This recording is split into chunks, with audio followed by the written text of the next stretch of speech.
गजेंद्र आणि सतीश हे दोघे बस चालक म्हणून काम करत होते. दोघेही एकाच ट्रॅव्हल एजन्सीमध्ये काम करत असल्यामुळे दोघांची मैत्री झाली.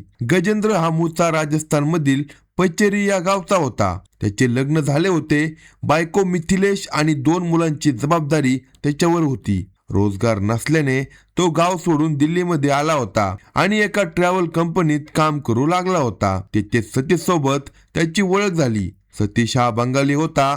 तोही पोटा पाण्यासाठी दिल्लीत आला होता.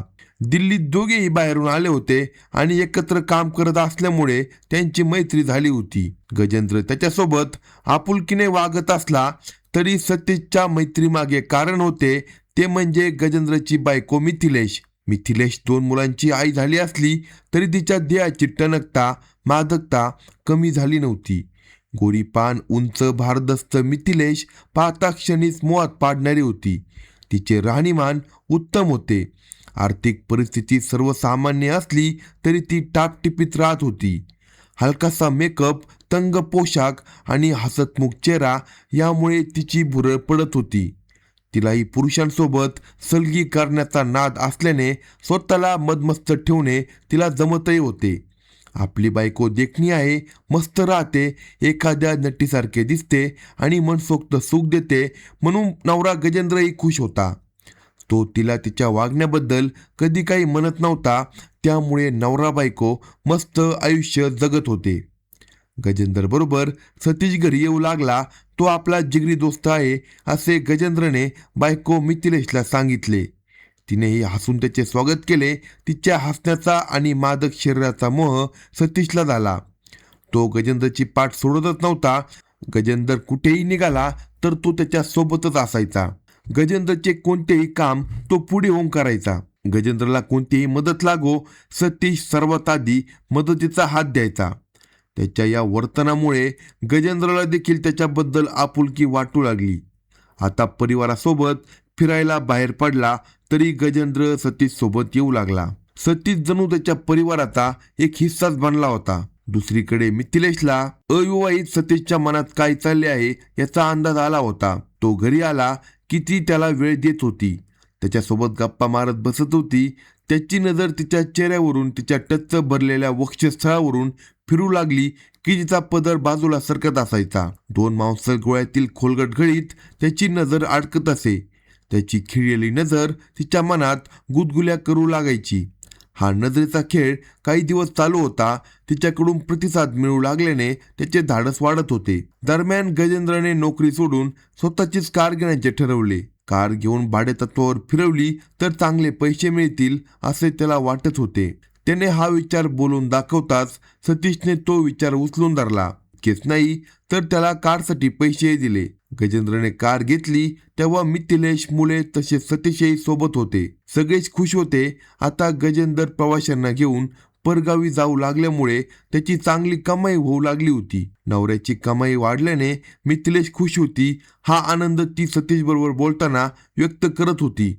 स्वतःची कार झाली ते बरेच झाले. आता कोणाची बांधिलकी नाही आणि कमाई देखील चांगली होते, ती म्हणाली. सतीश म्हणाला, हो, गजेंद्रचा निर्णय बरोबरच होता. आता तो चांगली कमाई करेल. सगळ्यांना सुखाचे दिवस येतील. तुमच्यामुळेच हे सगळे जमले. तुम्ही मदत केली नसती तर कार घेणे जमले नसते.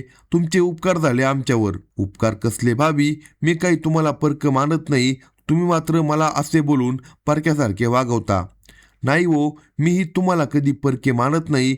परके मानले असते तर असे नवरा नसताना तुम्हाला घरात घेतले असते का? हे ऐकून काय बोलावे हे त्याला कळेना. तो कसे बसे म्हणाला, हो ते पण आहेच म्हणा. तशी ती लटक्या रागाने म्हणाली, पण तुम्हाला कळत नाही माझ्या मनात काय आहे ते. तो म्हणाला, काय आहे? ती म्हणाली, मी कशाला सांगू? तो म्हणाला, मग मला कसे कळणार? तुम्ही हे सगळे कशासाठी करता खरे सांगा.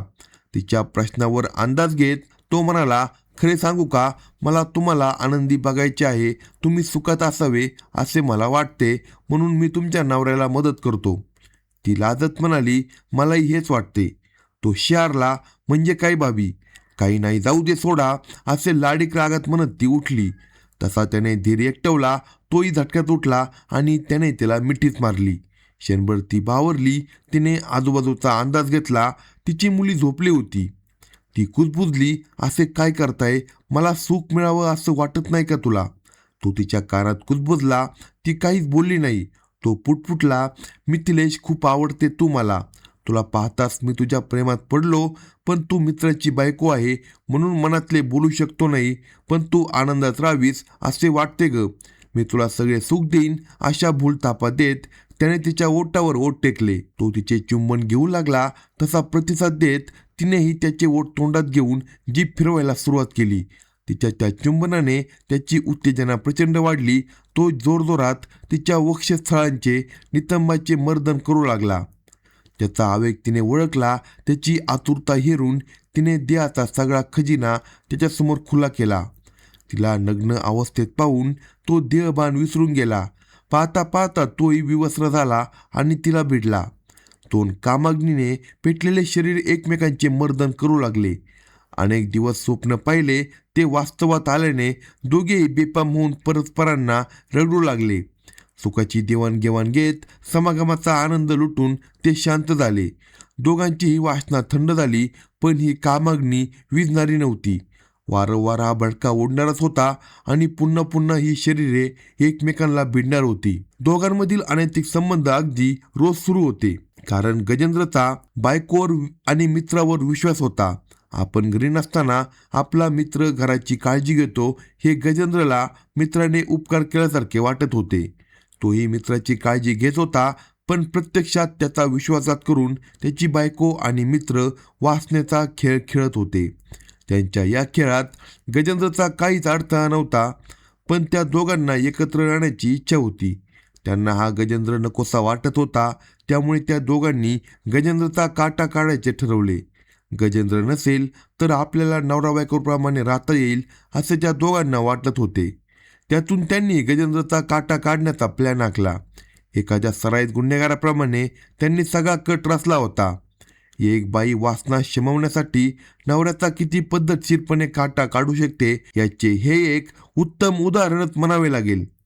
प्लॅनप्रमाणे दिनांक 27 जुलै रोजी सतीश याने गजेंद्रसह एका मित्राला सोबत घेतले.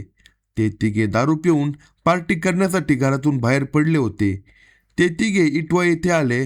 तिघे तिथे दारू पिण्यास बसले. तेव्हा सतीशने गजेंद्रला गोड बोलून भरपूर दारू पाजली. गजेंद्र दारूच्या नशेत पार झिंगू लागला. तेव्हा त्याला घेऊन सतीश त्याचा मित्र कारमध्ये बसले. ते सैफई हवाई पट्टीजवळ आले. तिथे पाण्याने भरून वाहणाऱ्या एका नाल्याजवळ त्यांनी कार थांबवली. आजूबाजूच्या परिसराचा अंदाज घेतला.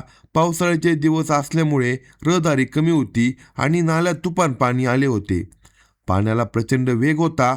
या परिस्थितीचा अंदाज घेऊन सतीशने गजेंद्रला चालकाच्या सीटवर बसवले. त्याच्या शरीराला सीट बेल्ट लावून पक्के केले. त्यानंतर कारचा दरवाजा बंद करून सतीश आणि त्याचा मित्र बाजूला झाले. सगळी तयारी बरोबर झाली होती. त्यानंतर सतीशने खिडकीतून हात घालून कारची किल्ली फिरवली. कार सुरू झाली. सतीशने झटक्यात खिडकीतून हात बाहेर काढला आणि कार सुसाट वेगात नाल्यात शिरली. वाहणाऱ्या पाण्याबरोबर कार वाहून गेली.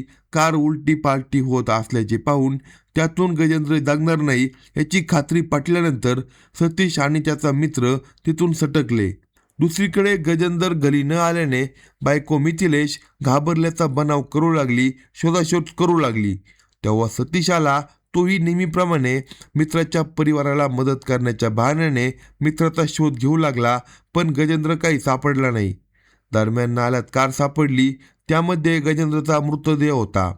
पोस्टमॉर्टम नंतर गजेंद्रने दारू प्राशन केली होती. तसेच नाकातोंडात पाणी गेल्याने गुदमरून त्याचा मृत्यू झाल्याचे निष्पन्न झाले. या सगळ्यामुळे दारूच्या नशेत कार चालवताना तो कारसह नाल्यात पडला आणि त्यात त्याचा मृत्यू झाला असा अंदाज बांधण्यात आला. अपघाती मृत्यू अशी नोंद होऊन हे प्रकरण फाईल बंद झाली. मिथिलेश विधवा झाली तेव्हा गजेंद्रचा जिवलग मित्र सतीश तिला आधार देत होता. काही दिवस ती सासरी राहिली आणि एक दिवस अचानक दोन्ही मुलांना घेऊन ती बेपत्ता झाली.